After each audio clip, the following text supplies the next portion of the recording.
histoire. Vous savez, nous avons parcouru le monde avec Catherine pour diverses raisons et pour amener la parole de Dieu.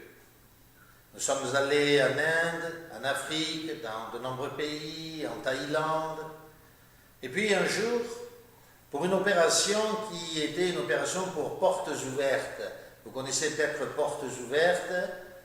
Mon épouse et ma plus jeune fille sont partis en Chine.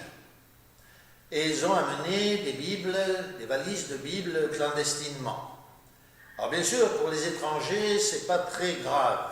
Parce que s'ils se font prendre, ils se font expulser du pays, peut-être une nuit en prison, mais c'est pas bien méchant.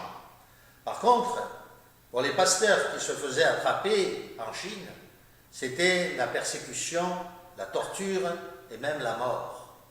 C'est quelque chose de terrible pour eux.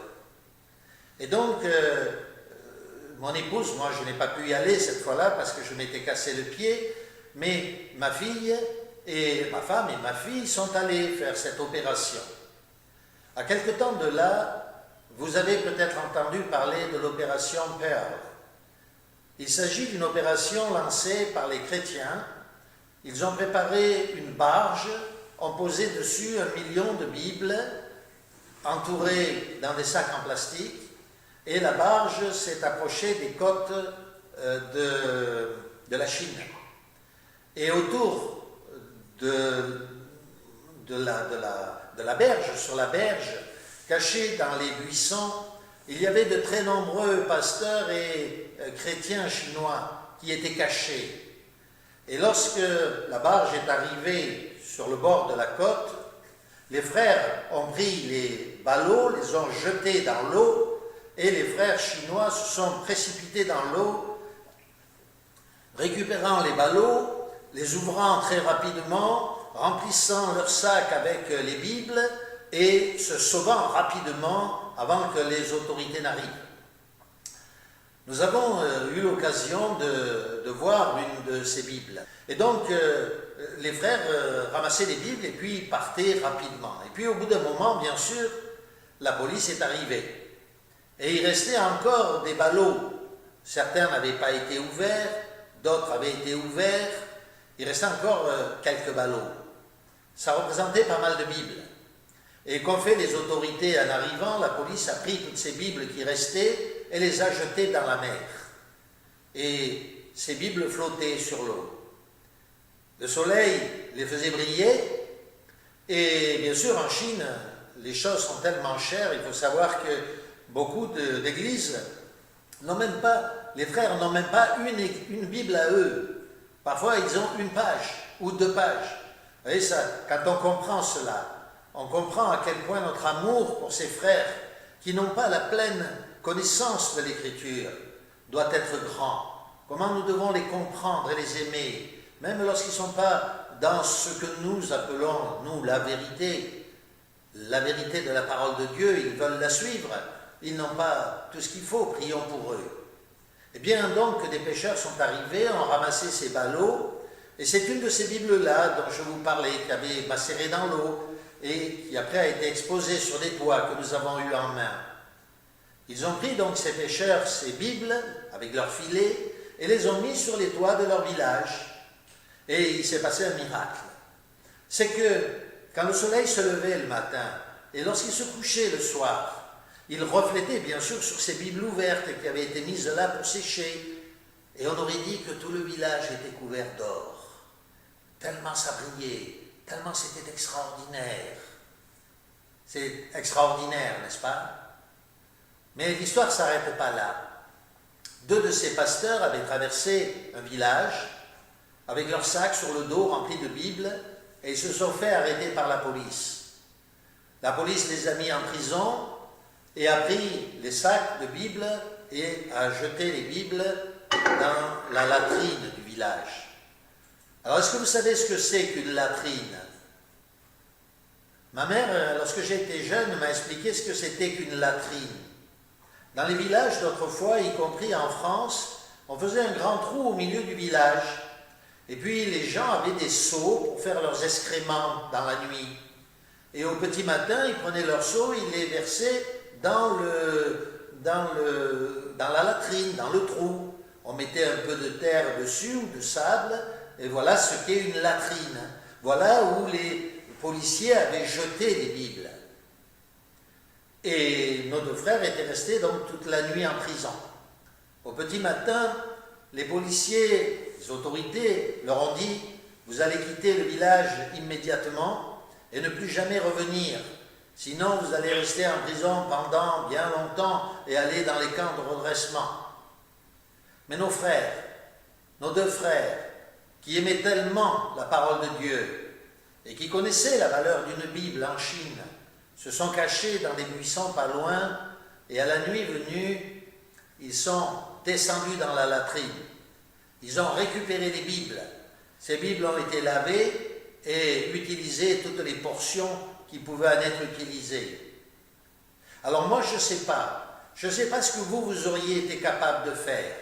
Mais moi, je vais vous le dire franchement, je crois que je n'aurais jamais été capable de descendre dans la latrine pour aller chercher les Bibles. Mais eux, par amour de la parole de Dieu, sont descendus dans cette latrine. Ils ont ramassé les Bibles. Quelle chose extraordinaire, n'est-ce pas? Par amour de la parole de Dieu.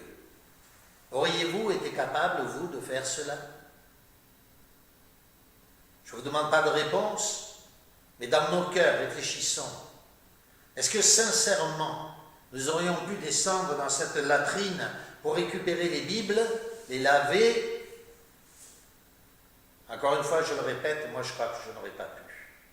Voyez? Mais encore une fois, l'histoire ne s'arrête pas là. Je vais vous dire la vérité. C'est que ce qu'ont fait ses frères, ce n'est rien. Ce n'est rien du tout. Ça n'a aucune valeur à côté de ce que Jésus-Christ a fait pour toi. À côté de ce qu'il a fait pour moi. Je vais vous expliquer. Je vais vous expliquer par une parabole. Imaginez, bien sûr c'est une parabole. Elle n'a de valeur que le sens de la parabole. Mais je suis sûr que vous comprendrez le sens qui est caché derrière. Imaginez notre Seigneur Jésus-Christ, assis là-haut, sur son trône de gloire, tel que le décrit d'ailleurs le livre d'Ézéchiel, au chapitre 3 et au chapitre 33. Jésus, assis sur son trône de gloire, revêtu de blanc, ceinture d'or, couronne d'or, et tous ces anges qui viennent se prosterner devant lui. Parce que ne l'oublions pas, ceux qui connaissent bien la Bible savent qu'il est la face de Dieu. Il est la représentation visible du Dieu invisible.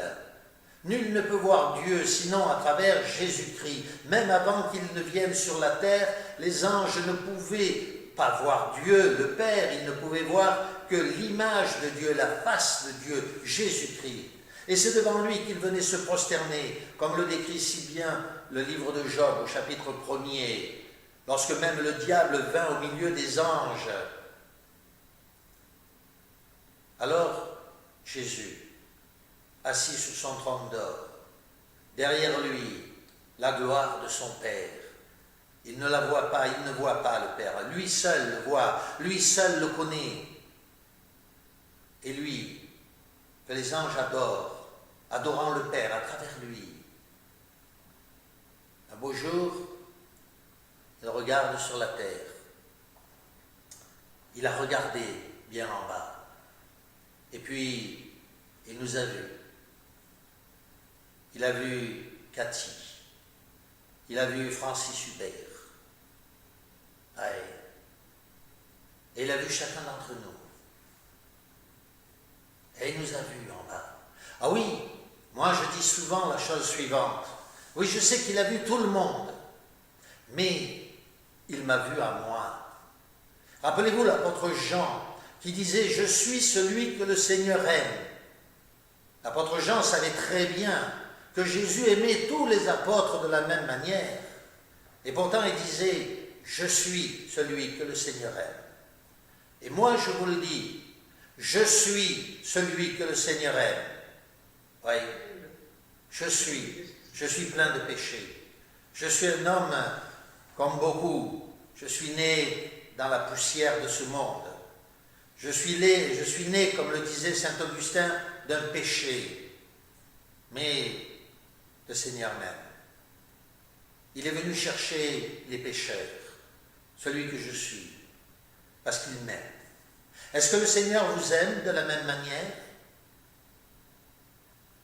Dans le fond de votre cœur, si vous pensez que le Seigneur vous aime de la même manière, dites avec moi, je suis celui que le Seigneur aime.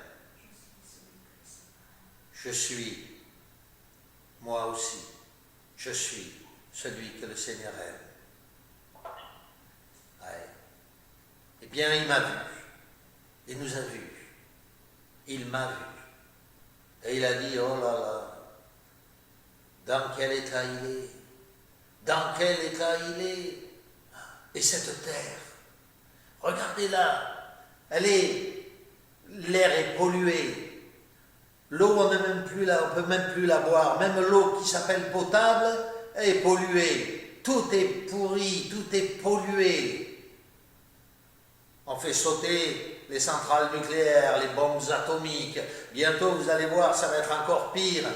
La terre est devenue une poubelle infâme. C'est une latrine.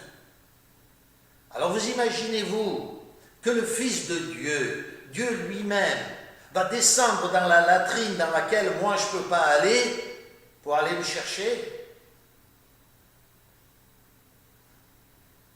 Eh bien lui, il s'est tourné vers son père et il lui a dit, papa, tu as vu Francis Hubert en bas, dans quel état il est? Il faudrait aller le chercher. Et son père lui a dit, c'est bien ce que tu dis, mon fils. Oui, c'est bien. Et si tu y vas, toi, je te donnerai le royaume.